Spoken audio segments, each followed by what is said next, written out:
The truth is rarely pure and never simple.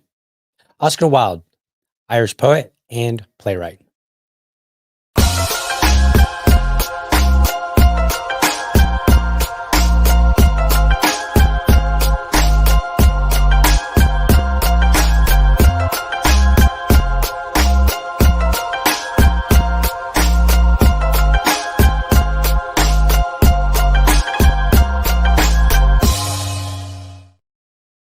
All right. Good morning. Welcome to another episode of Liberty Dad Podcast, a discussion on politics and culture.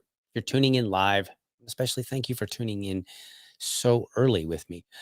Today, we have another episode of my random dad musings where I just basically take a few things and they're not necessarily connected per se. So it's, sometimes I do a show where, I'm basically talking about one thing for the whole show. In this one, I just talk about some random things, you know, and they're not really random. They're just, they don't really have any connection with each other necessarily. That's really what it's about. So today, what do we have up on the schedule? So we're going to talk about a little. We're gonna kind of go over TikTok a little bit more. I talked about it. What was it Monday? I believe it was Monday. I did a bill review over this TikTok bill, and there have been some interesting updates. And I thought, you know what? Let's add to this conversation because I do think it is a very bad bill, even if we're talking about an application that is under control of the CCP, which, trust me, I am not giving them any benefit whatsoever. All I'm simply saying is, should we have this bill? And I think the answer is no. If you want the full breakdown of the bill, go check out that episode. But we're gonna let's pull up something here really quickly, and let's see what we've got. So let me pull it up. So it was interesting. There was a couple of things. Let's pull. Let's do this here. So there are two people that have tweeted out some information. Thomas Massey and Marjorie Taylor Greene, and we're gonna take a look at what they had to say about them. So let's put this up on the screen here, right there. I think that's what we want. All right, so this is Thomas Massey, Representative Thomas Massey. He said the so-called TikTok ban is a Trojan horse. Totally agree. The president will be given the power to ban websites, not just apps. The person breaking the new law the person breaking the new law is deemed to be the U.S. or offshore internet hosting service or app store, not the foreign adversary. So I pointed this out on Monday that this ban actually TikTok is owned by ByteDance, who operates under the legal authority of the CCP, meaning the US government has no authority over TikTok. They can't say, "Hey TikTok, you should or should not do this." They have no legal authority whatsoever. So, their way around it is to deal with the people who can help promote this app, right? So like the app stores or even the website.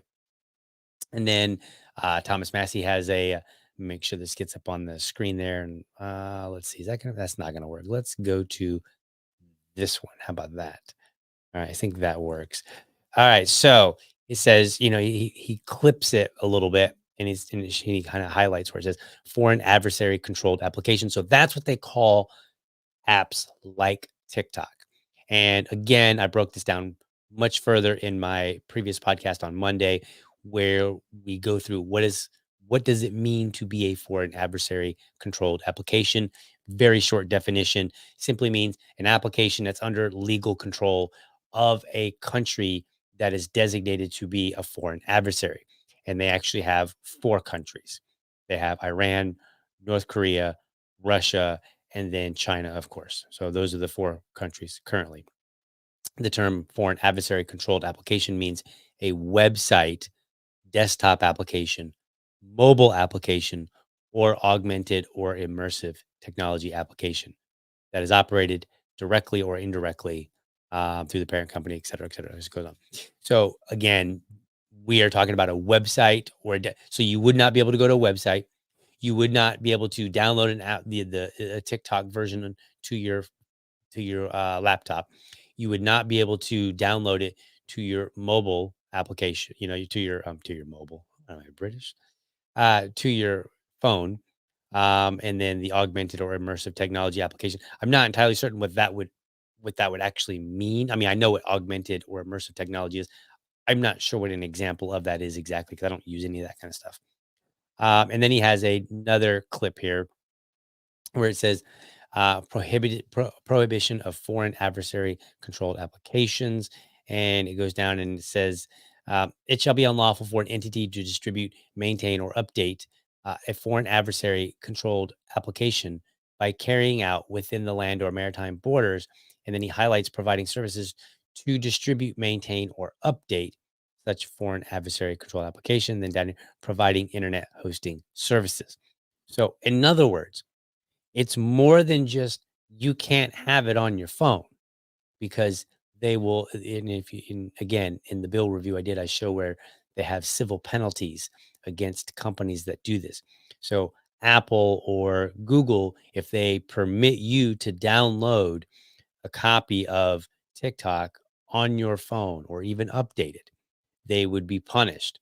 But then Thomas Massey is pointing out correctly here that this also would apply if you tried to open up your browser and go to TikTok, because the website, so TikTok is an app and it has to be built and stored somewhere. When you go to google.com, you are literally going to somebody else's computer and you are accessing an application. But he's also talking about internet hosting services. So whoever hosts it might be in trouble. So if TikTok is owned by a company in China, but they host the web version of the application on a US based um, server, then that US based server will fall under this law, the same as the App Store would for Google or Apple, right? So that's what's going on here. So and I covered this, and I'm glad that Thomas Massey is pointing this out. Then we have Marjorie Taylor Greene, and let me go ahead and get that queued up here. She actually had a bit longer version, commentary, and so let me pull up hers, and I'm going to put it up on the screen. We're gonna kind of read through it, and it's a bit long, and I get it, folks. It's Marjorie Taylor Greene. But even a clock is right. A broken clock is right quite twice a day, right? Like, so disregard who it is, because we're going to look and we're going to read through this information that she posted. And as we read it, you can determine whether or not she got it right, even though there's plenty of things that I would argue with her on, right? But on this one, I think she's got it right, other than posting a ridiculously long tweet. But we'll go through it anyway, nonetheless. So let's see. Let's put that back up on the. Now I've got that queued up. So now we're ready for that. All right. So I have concerns with the TikTok ban bill. So first of all, Representative Green, it's TikTok, all one word, but beside the point. If we're concerned about people's privacy and data, then why aren't we protecting it universally from every company stealing their data and invading their privacy? That's probably the number one question that anybody could ask. Like, okay, and remember, on my show on Monday, the person the representative who forwarded the bill, who sponsored the bill, Mike Gallagher, we played like a 5-minute clip of him talking about it and giving his defense. And part of it was like, hey, Americans, we're doing this to protect your privacy. Okay, well, if you care so much about our privacy, what about all these other companies that are doing stuff with our data? Right? Like, what about them? So it's a very good question. This one bothers me. The bill forces the sale of a company owned by an enemy, and she's got enemy in quotations. While I certainly will always do everything in my power to protect Americans and put America first, who and which company may become the enemy tomorrow? He is correct. This is a correct question to ask, because right now, and we saw it in Thomas Massey, it was like a foreign controlled application or whatever. It's like this very vague language, right?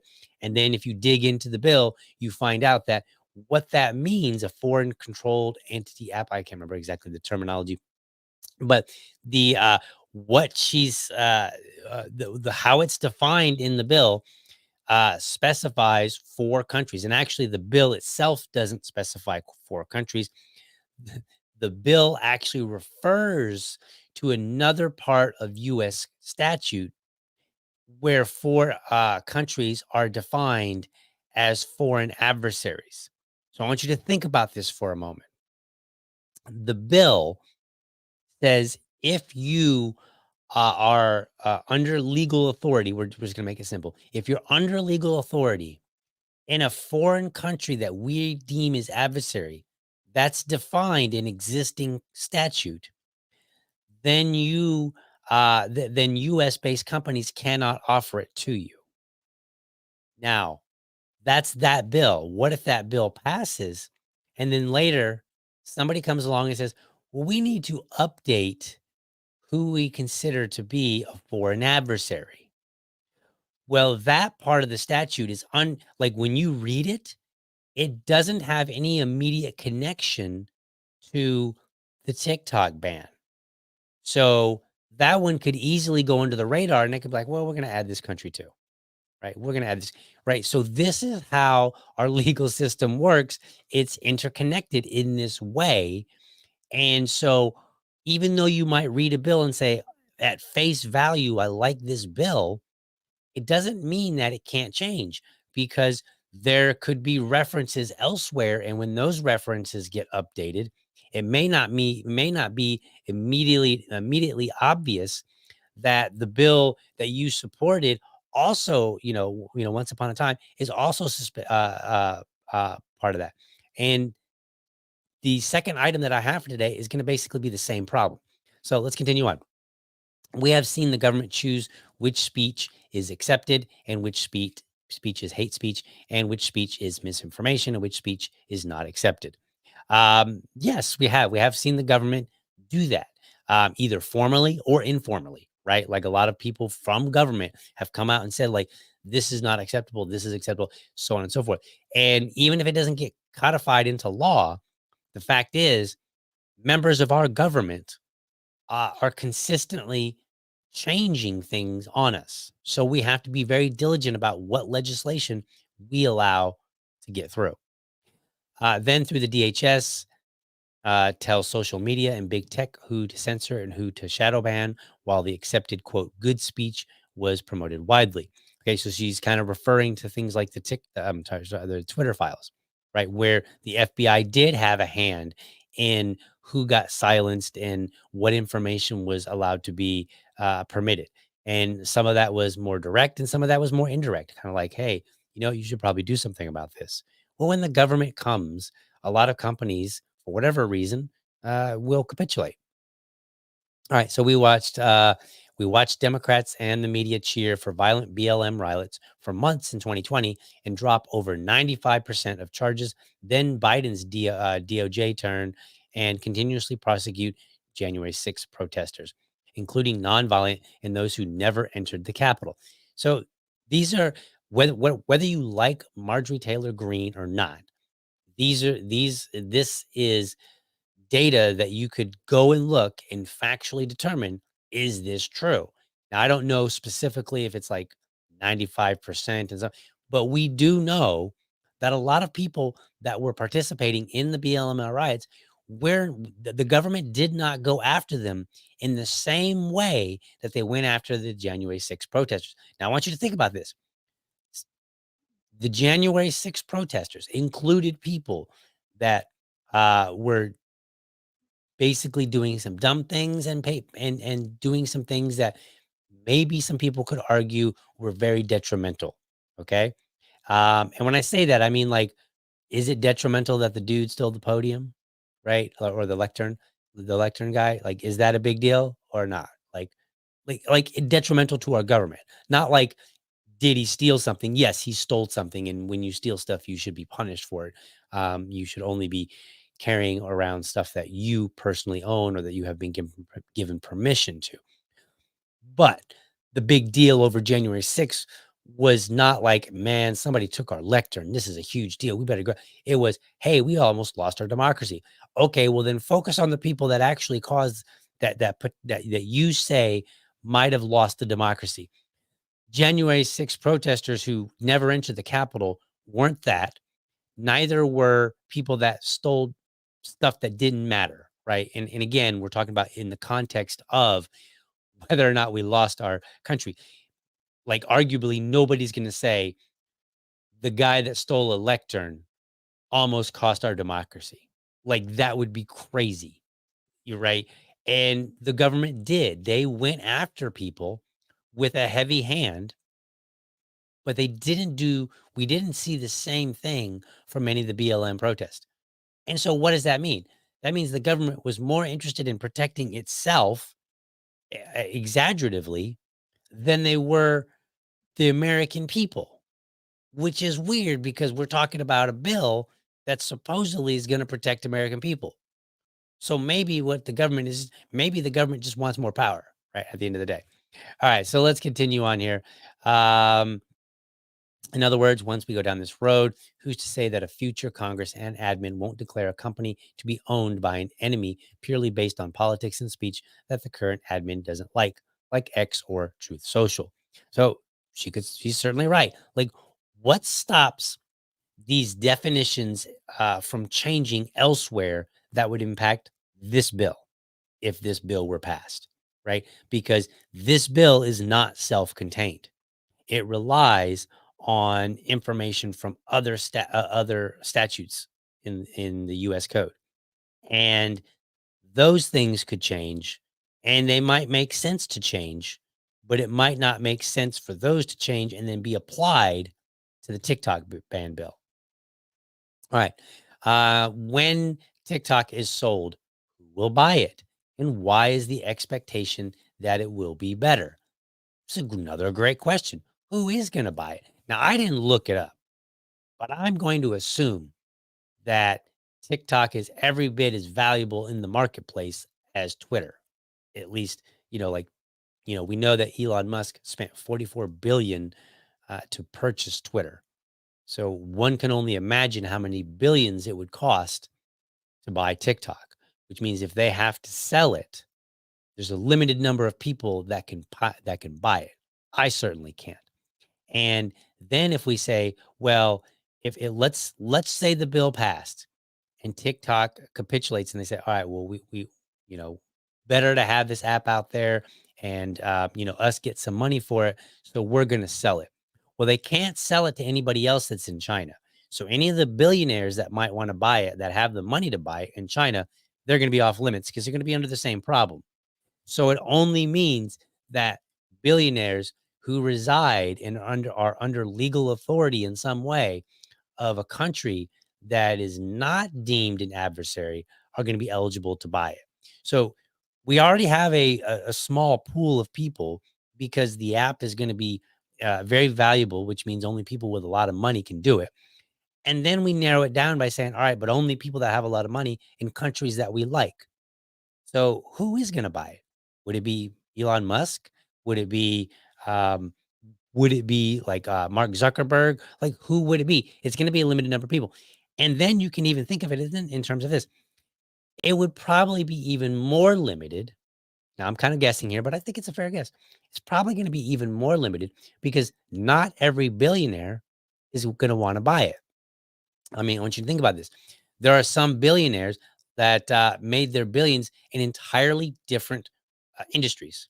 So, what billionaires just like no, like you wouldn't, as a billionaire, like let's say you made your billions off of oil, okay, and you know about oil, right? You know about all the manufacturing processes. Everything that you need to know to spend billions of dollars in the oil related market. That doesn't mean that you have the knowledge necessary to go buy a social media app and ensure that it maintains its value. So let's say that you spent $40 billion to buy TikTok, but you do not operate in the social media space because you made your billions in some other space. That means you're going to be taking a huge risk in order to purchase this and hope that you can manage it properly, which means getting the right people into the right places, making the right decisions about things, so on and so forth, right? And we all saw the rocky road that Elon Musk had. And a lot of people are like, oh, dude, Twitter's about to fail. It hasn't failed yet, right? But also, he is in tech, at least. He's at least involved in technology. It would be weird if we saw Elon Musk go and necessarily buy, spend $1 billion, a few $1 billion to buy an oil rig or an oil company, a major oil company. So, so I think your pool gets smaller and smaller once you start thinking about who are the actual people that might be in a position to purchase TikTok in the first place. All right. Apologies. For Give me a second while I drink some water here. Throat's still acting up on me.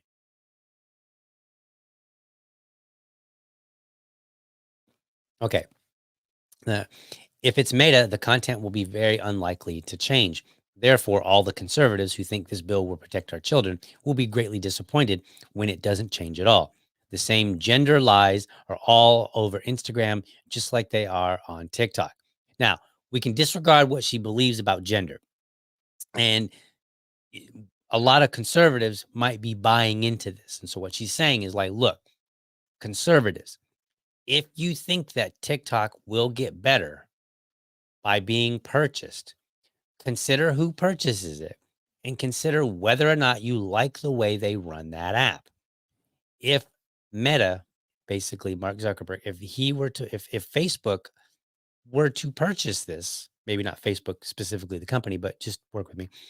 If Facebook were to purchase this, do you like how Facebook is being run? Well, if you don't, then, and if you don't like how Instagram is being run, then you may not like how TikTok is being run. And this may not be any better for you. Right. So that's a fair argument for conservatives. Argument it doesn't work on me because I'm a libertarian and I have different views on these things. Lastly, who gets rich when elected members of Congress vote to force ByteDance to sell TikTok? Which investment company and investors? Are any of them elected? Bill sponsors, co-sponsors? Just asking. So this is a good question to ask, right? Like what now? And what's funny is this question doesn't get asked nearly enough. It should be asked on every single piece of legislation. Really, it really should. If there's a piece of legislation, we should say, all right, who benefits from this? And are there any members of Congress, that are going to benefit from this in any way? And what's their incentive? Do they have an incentive on this? So it's a very good question to ask. I just wish maybe she might ask it more often. All right. If we want to be tough on China, why don't we move our critical supply chain to be made in America? This is an argument you can have. I'm not going to try to make this argument.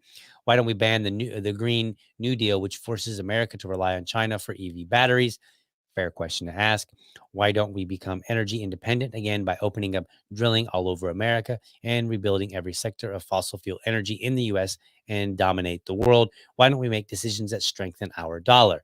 So these are all fair questions to ask. Like, in other words, think of it this way. Why, if we want to protect ourselves from China, if we want to why don't we build ourselves up rather than trying to force China to be weaker, right? And in this case, the weaker would be they wouldn't have such control over a big, huge platform. And so it's a very good question. These are a very good series of questions to ask. I like this one.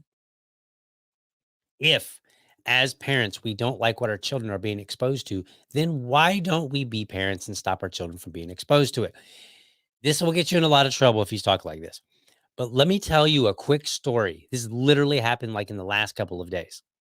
I was browsing social media. I was browsing Twitter, and a mutual of mine, posted some thread. And it was a thread talking about the dangers of something called Skibbity Doo toilet. Now, I've never heard of Skibbity Doo toilet, okay? Because I deal with politics. I'm not really looking at, content and stuff like that. That's for, entertainment so much. And so I was like, huh. And I was reading through this and it was like talking about how this is kind of scary and, and it's not appropriate for children. And I was like, this is weird because my son has been saying Skibbity Doo all the time, like in the last couple of weeks. And I monitor his social media, or not social media, he doesn't have social media. I monitor his YouTube access, right? I allow him to watch YouTube videos. 100% of his videos in the last, like, I don't know, 3 months have been Minecraft videos. Like, he just watches Minecraft videos. And I peek over occasionally to check it out. I will go through the history and I will just kind of double check and make sure that I didn't miss anything, right? So I keep tabs on what he watches. And I even watch, few videos just to make sure that it's not, they're not like Minecraft videos where somebody's dropping F bombs and all this other crazy stuff, right? So make sure it's just child friendly. Um, and so I was like, why is what does this skibbity do? And I thought initially that maybe it was just something new in the game that we hadn't encountered yet, and that maybe somebody else was playing a video on. So anyway, now I see that there's this thing called Skibbity Doo Toilet. I'm like, okay, so now I've got a connection. I even know how to spell it now, right? So I look it up and I watched one of the episodes and I'm like, all right, one is a more recent one too. And I'm like, okay, totally not for a 5-year-old, in my opinion. Now, if you're a parent, you figure things out on your own, but it's totally not for my 5-year-old. Let's put it that way. I don't think it's for any 5-year-old, but whatever. So now I'm like, all right, he knows about this skibbity doo toilet. So I'm like, what? How did he learn about it? Because I know he hasn't seen any of these episodes because it's not in our history. Okay. So then I look and I go to the history and I search Skibbity Doo. Well, it turns out there was an episode or two of the Minecraft video that he watched that did Skibbity Doo. And so I'm like, all right, time to watch this. So now I watch it. Debatable whether or not it's appropriate for a 5-year-old. I thought it was probably a little too much too soon. Right. That's my opinion. So what did I do? So I started looking at the channel. And I realized so it's he watches this Minecraft channel where it's about these 2 characters with JJ and Mikey. And so I was like, all right, let me dig into this a little further. So I find out that the channel that had the Skibbity Doo toilet in the Minecraft video game was a knockoff of an original. So, like, let me give you some more context here. In the Minecraft game, you can add modifications, right? They call them mods. And so you can download these things and insert stuff. And then, of course, people will make videos of them playing video games. And so the videos of this are basically 2 characters kind of like talking to each other. And they're like, oh, we got to go do this. Oh, let's check this out. Let's go explore here, blah, blah, blah. And they're doing all these things. So it's almost like using a video game to make an animated cartoon in a sense. Right? And so then they have this episode where they're attacked by these Skibbity Doo toilets. Now, if you don't know what Skibbity Doo toilet is, it's literally a toilet with a dude's head out of it. And I think in the videos, they don't really speak much. They sing like Skibbity Doo, Skibbity Doo. So it's kind of weird. But whatever. It's a little on the weird side. And the actual Skibbity Doo toilet, those videos I think are a little bit on the creepy side. So they're not appropriate for kids in my opinion. But again, going back to this Minecraft, so then what somebody did was they had a mod that allowed this in to their video game, so that they could basically make this like cartoonish episode of playing the Minecraft game where they're attacked by these skibbity doo toilets and they defend their little home base, right? And that's what it is. Now it's arguable whether or not that Minecraft video was appropriate for him, but it was a spinoff. It was basically somebody who really liked the original that had the JJ and Mikey characters and do Minecraft. So then I found the original ones and I was like, okay, well, these seem a little bit more appropriate, which is what I recall seeing in the past when I've looked over his shoulder or checked out some of the videos. So I did all of this work. Then I was like, you know what? Maybe I should utilize, and I was seeing some things, some ads for like YouTube Kids or something like that, which has been around a while. So I'm like, you know what? Maybe I'll just, so I check out YouTube Kids and I found out there's a lot of Minecraft videos that he can watch via YouTube Kids, which puts a lot of restrictions on videos. So when I make a video, I have to explicitly say whether or not it's for children. And if it's not for children, then there are limitations on the accessibility to children and some other features. So what I did was I set up YouTube Kids, and then I found the original JJ and Mikey Minecraft video, and I set it up as a channel that, I subscribed to that channel for him so that it would always be available through YouTube Kids now. right? So when Marjorie Green Taylor says, if parents, we don't like what our children are being exposed to, then be a parent and stop your children from being exposed to it. Now, YouTube owes me nothing. Like there is, I would never support a law that requires YouTube to offer me YouTube Kids, but they did. So I'm using it, right? As part of me being a parent. And I went and I explored. The moment I found something that I thought was questionable, I started exploring it. As a rule, I always keep a tab on what he's watching, but that doesn't mean that I won't miss something from time to time. Like when he doesn't get tons of TV time, right? We're talking like an hour a day. Okay. So, but in that hour, I may be busy doing something else and I'm just listening, and if I start hearing some F bombs or something crazy that I don't like, which I never have, but if I did, then I would address it, right? I peek over occasionally and I'm like, oh, yep, still looks like you're watching a child friendly cartoon of whatever or some video that's child friendly, right? And so this is what I do. But that doesn't mean that you can't miss something because what could appear child friendly in one scene may not appear child friendly to you in the next scene. And you may miss it. You may not realize it. Right. But this is what part of being a parent is. And so would do I don't even have TikTok, but would I let my child have it? Absolutely not. He's 5.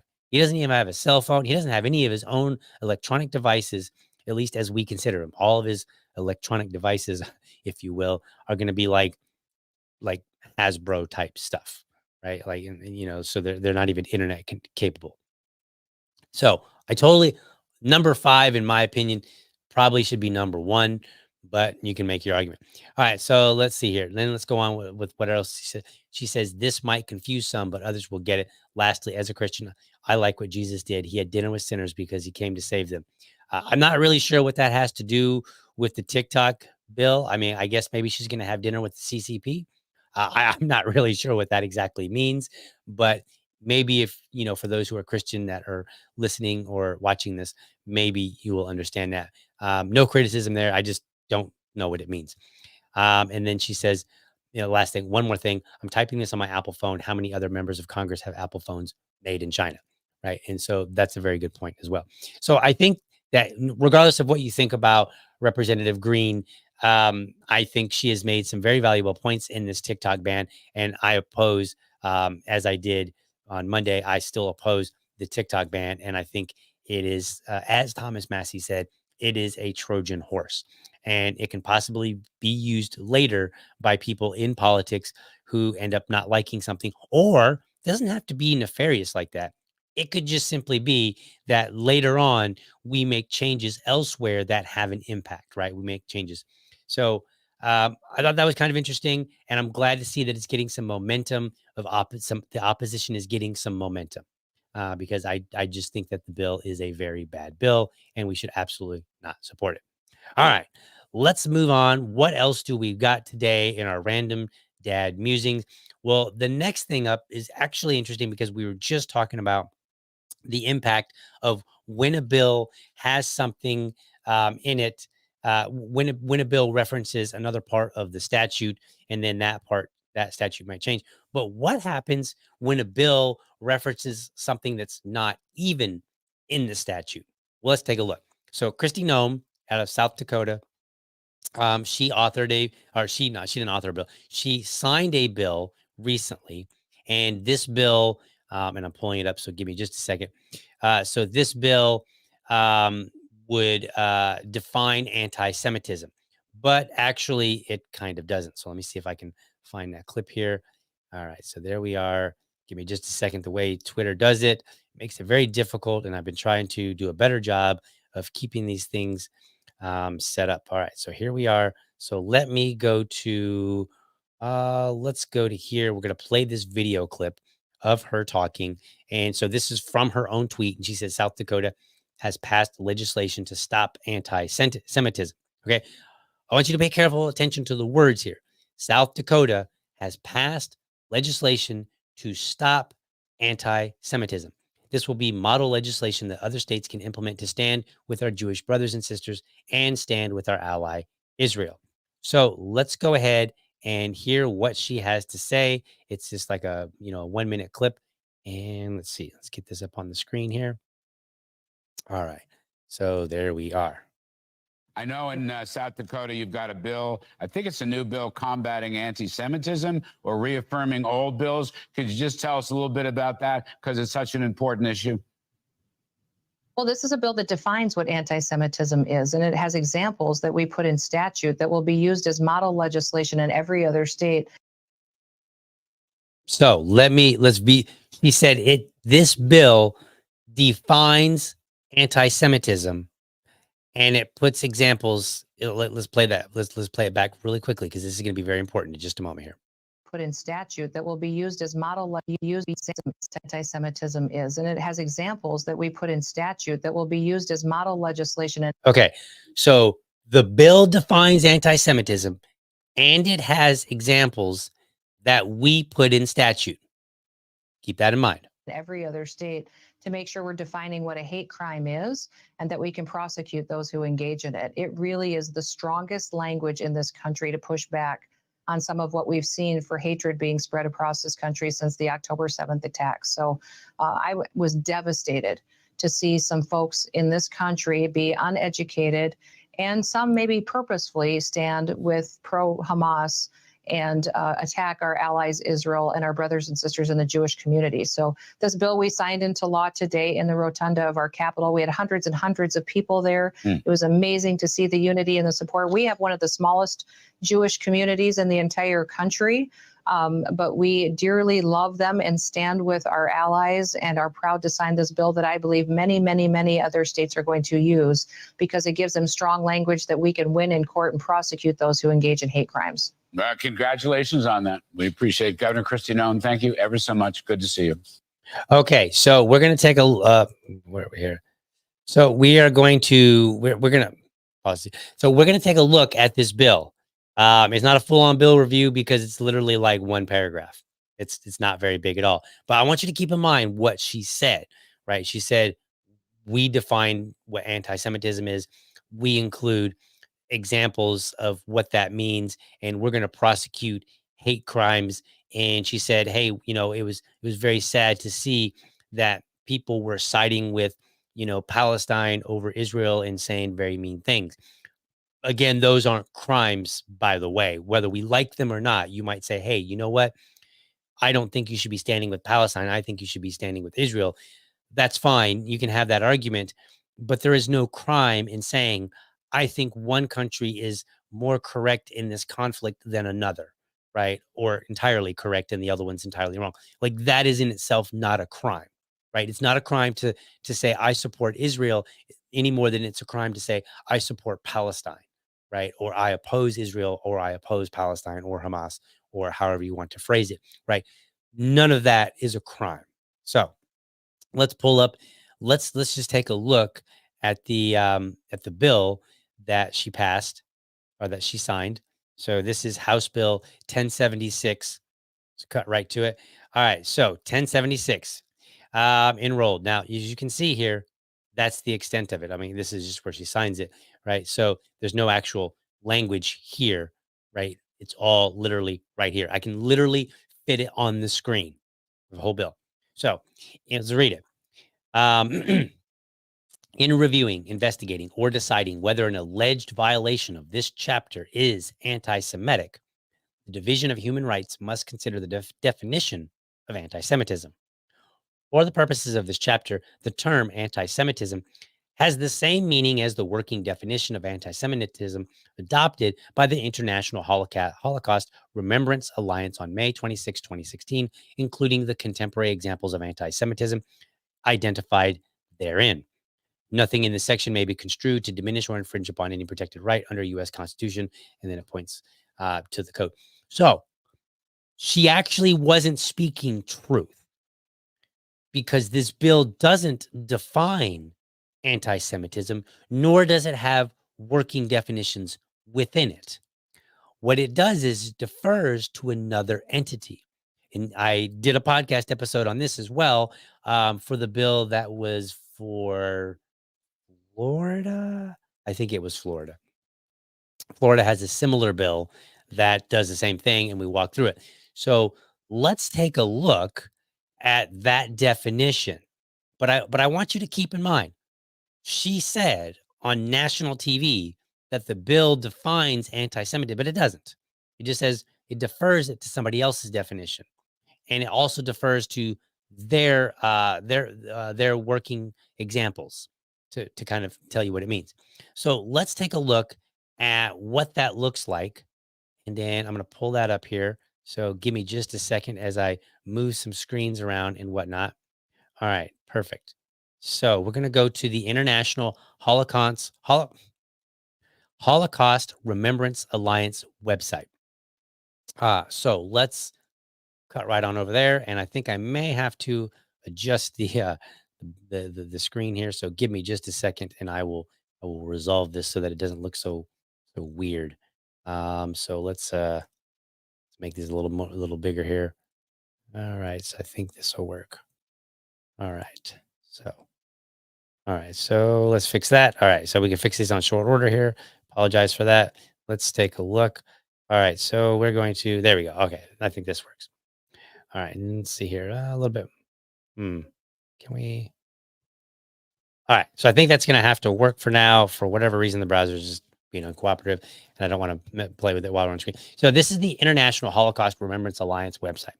Okay, and they have working definition of anti-Semitism. So we go down here, and it's actually in blue. On 26 May 2016, the plenary in Bucharest decided to adopt the following non-legally binding working definition of anti-Semitism. So that's very interesting that they say this is a non-legally binding definition, and then the U.S. government rushes to make it legally binding. Okay, so here's their definition: anti-Semitism is a certain perception of Jews, which may be expressed as hatred toward Jews. Rhetorical and physical manifestations of anti-Semitism are directed toward Jewish or non-Jewish individuals and their property, toward Jewish community institutions and religious facilities. So, if you have the wrong perception of Jews, you are engaging in legal anti-Semitism, which could legally be punished. Okay. And if you have a hatred toward Jews, then you could also be potentially punished. Okay. And this is legal now in South Dakota. Okay. And the problem here is I owe no person a perception, and I am under no legal obligation to not hate them for any reason. And you can hate me for any, you could perceive me to be a very terrible person. And there's nothing I can legally do about it, nor is there anything legally that I should be able to do about it.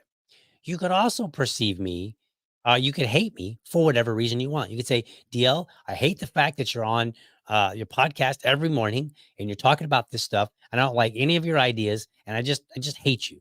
I think you're a terrible person. Okay, fine. You can do that. And you should be able to do that.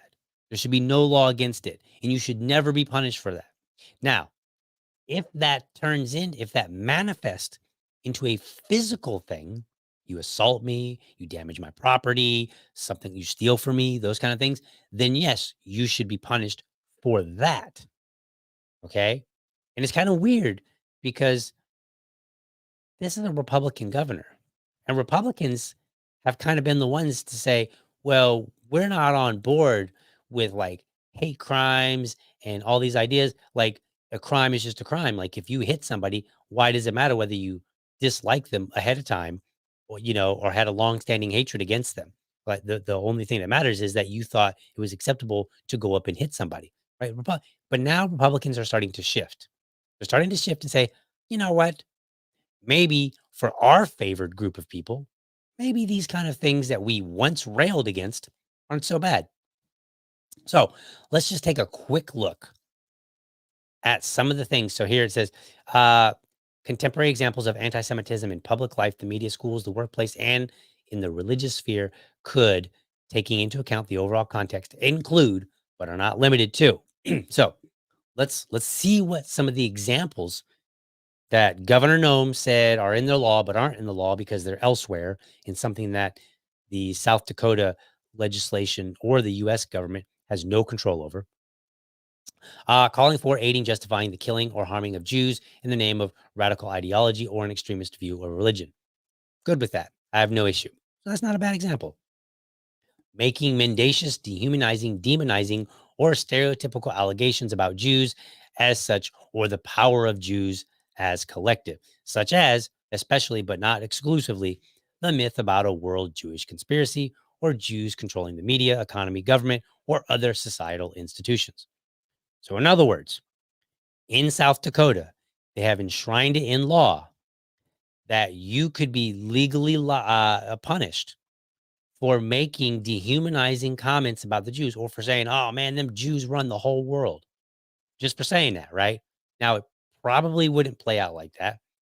But again, she signed it into law saying this, we're going with this working definition of anti Semitism that we do not control, that could be changed at any time. And they could add examples at any time. And we're also confirming that those examples are part of now, are now under our legal authority here. Right. Not well, the examples aren't under our legal authority, but we are using those examples for our legal purposes, right? Accusing Jews as being as a people of being responsible for real or imagined wrongdoing committed by a single Jewish person or group, or even for acts committed by non-Jews. In other words, basically, if one Jew does a bad thing, if you say, "Man, just like them Jews to do that," now there's legal statute by the governor in South Dakota that could punish you for that potentially, right? Denying the fact, scope, mechanisms, or intentionality of the genocide of the Jewish people at the hands of the National Socialist Germany. In other words, if you're a Holocaust denier, you can be legally punished potentially, right? So that's an issue, right? This is the problem. And I'm not going to spend more time on this because I've already talked about it in full on a different podcast episode. But I wanted to quickly point out to you, like, since the time that I did that podcast episode a while back, this has now been put into law in at least one state. Governor Nome did, and they did it under the same criticism that I had then, which is they are putting out a definition of anti-Semitism that they don't control. So if that definition changes, if it in some way expands, it's part of law. And the people that the law governs have no say other than to rescind that definition and say, okay, well, we need a new working definition because now we've decided that we don't like this one. So again, we need to start reading these bills, and we need to start reading things and identifying what in the world are they how are these bills set up? Are they set up so that they're relying on a bunch of external things from that bill in order for it to work? Well, if they are, what is the implication when those things change? Okay, last item here, because we got to move on. It's getting late. Last item, and I'm going to kind of rush through this one, and I don't like it. But because I put it inside the episode, I kind of have to. So you may have found out you may have learned, and let's see if I can't put it up here. Let's see. Actually, I do have a little bit of time, so we can do this. We can make this happen. So this is some news that give me a second while I get it queued up here. Where are we here? Okay, so you may have heard that in England they have banned puberty blockers for the purposes of gender dysphoria. So let's talk about that. There we are. Perfect. Let's get this up. So here's the news report on it. And let's just bring you a bit of breaking news, which may be of interest to some of you. It's about puberty blockers. Now, these are drugs that are used to delay the changes of puberty in transgender youngsters. In terms of how they are prescribed by the NHS, there has been a lot of controversy over the last few years about this. At the moment, they are only prescribed to children attending gender identity services as part of clinical research, and they are not routinely offered to children at gender identity clinics, but they are still offered. Well, the government, NHS England, has just confirmed that children will no longer be prescribed puberty blockers at gender identity clinics. This is coming from NHS England. It just broke in the last few moments. And let's just bring you a bit of breaking news, which may be... That was already the breaking news. We already heard it. Guess it's on repeat. Okay, so let's talk about this because I went to look it up. And one of the things that I love to do is I'll read an article, and if they reference something, I like to check out the references and just kind of see, do I agree with their assertion? Turns out I kind of don't in a lot of cases. This one in particular. So let's bring this up. So there's a Time magazine article titled "Children will no longer be able to access puberty blockers at England clinics." Only a 4-minute read. All right, cool. So let's kind of take a walk through this because I want to show you something. I want to show you how sometimes people are a little bit loose with the truth. Okay. So, all right. Children in England, now let's make this a little bigger so we can see it on the screen. Children in England will no longer receive puberty blocker prescriptions, the National Health Service of England said, confirming that the medicine will only be provided to youth who are taking part in clinical research trials. Children can still receive puberty blockers through some private practices.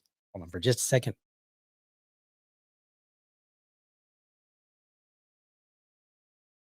All right, puberty blockers are used to delay the onset of puberty by blocking the body from making sex hormones such as testosterone and estrogen. The hormonal suppressants do not reverse any changes that have already happened, but can block physical changes like breast development and facial hair. So the idea here is very simple. You have a child that's going through puberty or getting ready to start puberty, and you say, well, maybe for whatever reason, we don't want you to. Now, the initial reason for this was precocious puberty. That's puberty that arrives way too early. And so what they would do is they would delay puberty until the more typical time that is expected for a child to hit puberty, right? So the initial purpose was to delay it too early so that it came about at the right time, right? Which is much different than utilizing it for gender identity issues, which is the general argument is we need to delay puberty until a youth can make up their mind. We're not going to get into that because I want to kind of go through. This is Time Magazine now. This isn't some, website. This isn't some podcaster who's yapping and happens to also write articles. I'm not one of those, but like I'm saying, like this is Time Magazine. They've been around for many years. They have lots of money to hire reporters, to do the job of reporting and getting accurate information. So let's see if they did that.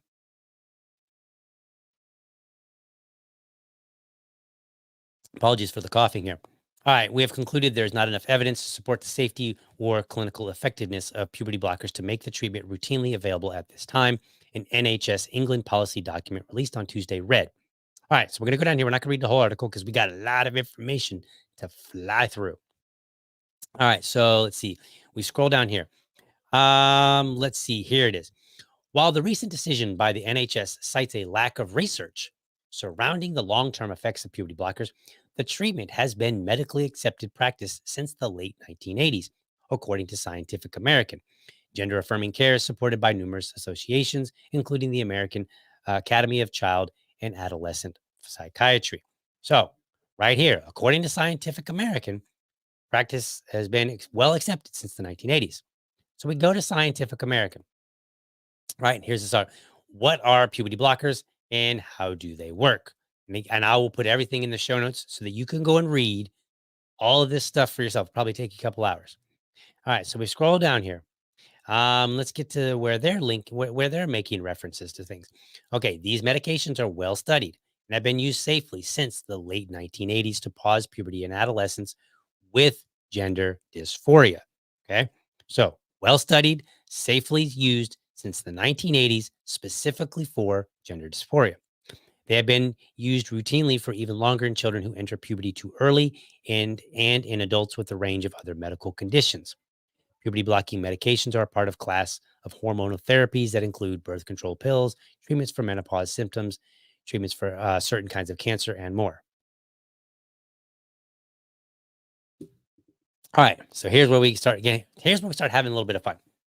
But despite the evidence for the safety and efficacy of puberty delaying treatments, some lawmakers across the US have spread false claims about the drugs and other gender affirming treatments as part of their efforts to ban or severely restrict access to healthcare for transgender people. Okay. So, despite the evidence, so here's another link. And this link goes to another Scientific American article.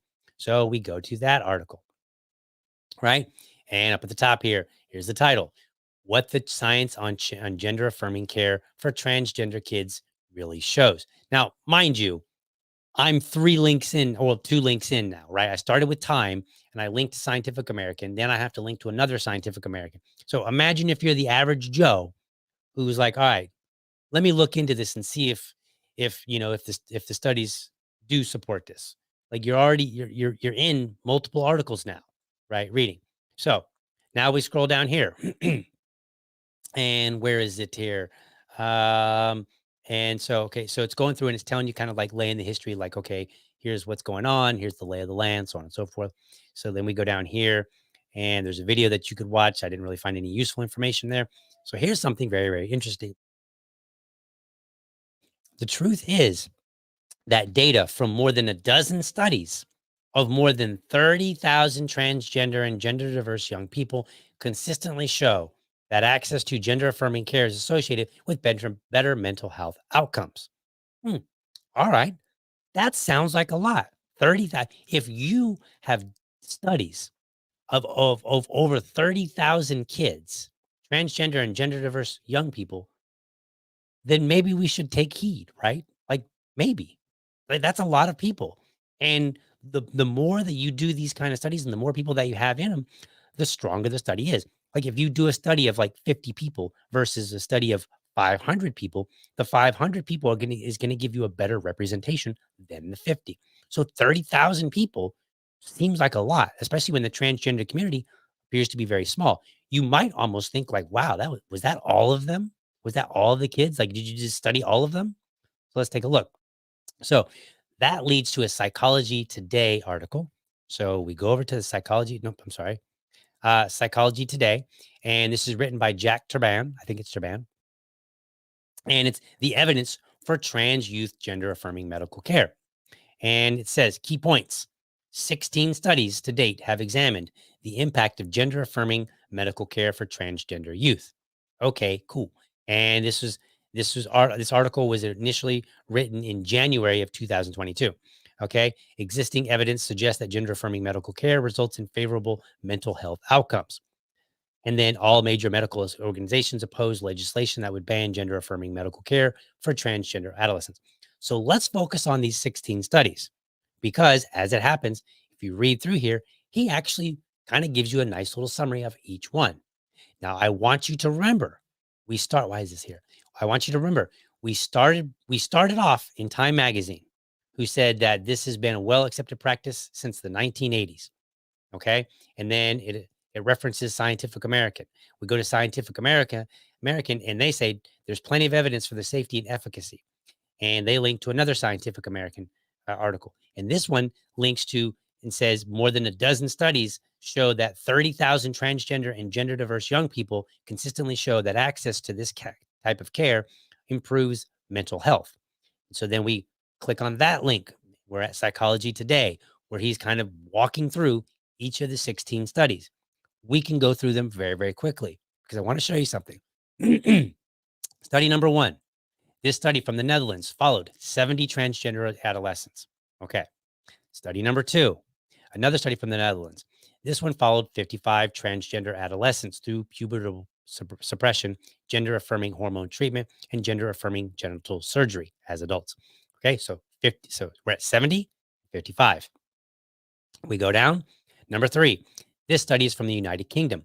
They follow 101 adolescents who received pubertal suppression at the beginning of the study, and 100 adolescents who, for a range of reasons, were deemed by the team not ready to start pubertal suppression. So we're at 70, 55, then we add 101. But then also including this additional 100 that did not receive it, okay, in this initial number of 30,000. So arguable there. So then we go and we look, and I get it. I understand how studies work. You've got to have like your control group. I understand all that. Okay. But we're talking about what does the data actually show? Okay. And if somebody doesn't receive puberty blockers, that's not data that shows the puberty blockers are good and safe, right? If they didn't receive them, it may tell you some other things, but it doesn't tell you that. All right. So study number 4. This study was from researchers at Children's Mercy Hospital Gender Pathway Services Clinic in Missouri. They followed 47 transgender adolescents who received gender affirming hormones to a mean of 349 days. Okay, so we don't have to worry about the days. We're just worried about the counts of people, of kids. Study number 5. This study is from Finland. Researchers conducted a retrospective chart review of 52 adolescents who received gender affirming hormones. Okay, 52.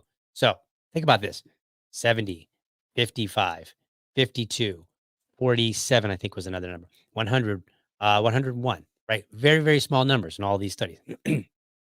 Study number 6 from Spain followed 23 transgender adolescents who received gender affirming hormones and 30 cisgender controls for approximately 1 year. So the question here is, are they including the 30 cisgender who did not receive anything? Okay, because again, if you don't receive a medication, that is not evidence that it is healthy and safe for you. Okay, so you don't get to be part of that number. Again, it might tell you something else, and it does. When we're looking at these kind of studies, there is a value in having a control group, but that doesn't tell you if this is particularly safe. If I don't receive a medication, you can't say, well, DL shows, DL not taking it shows that this medication is safe. No, it's not what it says. Number 7, another Dutch study. Researchers compared 272 transgender adolescents who had not received pubertal suppression with 178 transgender adolescents who had received it. Okay. So now you've got 272 who hadn't compared to 178 who had. Number 8, we're getting to the good one here in a minute. This study was from Stony Brook Children's Hospital in New York. 50 transgender adolescents longitudinally. Okay. So 50. Number 9, study was from a gender clinic in Dallas, Texas. The researchers followed 148 transgender adolescents. Okay. Still low numbers. Now remember, we started at 30,000. Okay. We've been talking in like the tens and the low hundreds. Okay. So we haven't, the numbers to date in the first 9 studies do not even reach 10,000 or even 5,000. Okay. All right. Number 10. This is our nice juicy one. This study was conducted by myself, okay, the writer of the article, with several other researchers from Harvard Medical School. It utilized data from a non-probability sample of 20,619 transgender adults. Okay. And we were talking about children a minute ago, right? Because look, this whole thing is about whether children should get puberty blockers. Okay. The truth is that data from more than a dozen studies of more than 30,000 transgender and gender diverse young people, right? And the context here is whether or not children should be getting puberty blockers. So then we look at the study, this first study that has thousands, and they said sample of 20,619 transgender adults who reported ever wanting pubertal suppression. Of these, of 20,000, 89 actually received pubertal suppression. 89 out of 20,000. Scientific American told us that over a dozen studies from the link they gave me, I didn't go look it up and find the wrong link. Over a dozen studies for 30,000 transgender and gender diverse young people consistently show that access to gender affirming care is associated with better mental health outcomes. And the largest study in the over a dozen, in the 16 studies, had 20,619 transgender adults. This is study number 10. Okay. And then of those, only 89 actually received the puberty blockers. Study number 11, we're going to kind of wrap this up. 44 patients, 24 patients. They had data for 44 patients after 12 months, 24 patients after 24 months, and 14 patients after 36 months. Now, what's interesting is we were initially told, where is it here? This has been a medically accepted practice since the 1980s. So if it's been since the 19, 40 years. So in 40 years, we got 14 patients after 36 months, 3 years, only 14 patients, right? Like you started out with 44 after 12, but it dwindled down to 14 after 36. Study number 12. This study recruited 42 birth assigned female adolescents. Okay, 42. Study number 13. Researchers identified 963 transgender adolescents who had received some form of gender affirming medical treatment. Right now, when they say gender affirming medical care, that includes everything: medication, psychiatry, all of that stuff. So it's not limited to necessarily puberty blockers. So let me continue on. Study number 14. All right, this one's pretty big. Study was conducted by researchers from the Trevor Project. They recruited 5,753 transgender adolescents who said they wanted gender affirming hormone treatment. Of these, 1,216 had accessed gender affirming hormone treatment. Okay. So only like a fifth of them, roughly. All right. So this is study number 14. Study number 15. This study was also conducted by me and other researchers at Harvard Medical. We examined 21,598 adults who reported ever desiring gender affirming hormones. Right. Now, I want you to notice here, desiring gender affirming hormones compared to, where was it here? Gender affirming treatment. Oh, I'm sorry. That was treatment. What was the other one? It was back up here. Gender affirming medical treatment right here. Right. So they're using these words on purpose, because when it's just treatment, it could mean anything. When it's hormonal treatment, it means the puberty blockers. All right. So 21,598 adults. Of these, 481 accessed gender affirming hormones during adolescence. That's what we're talking about. Okay.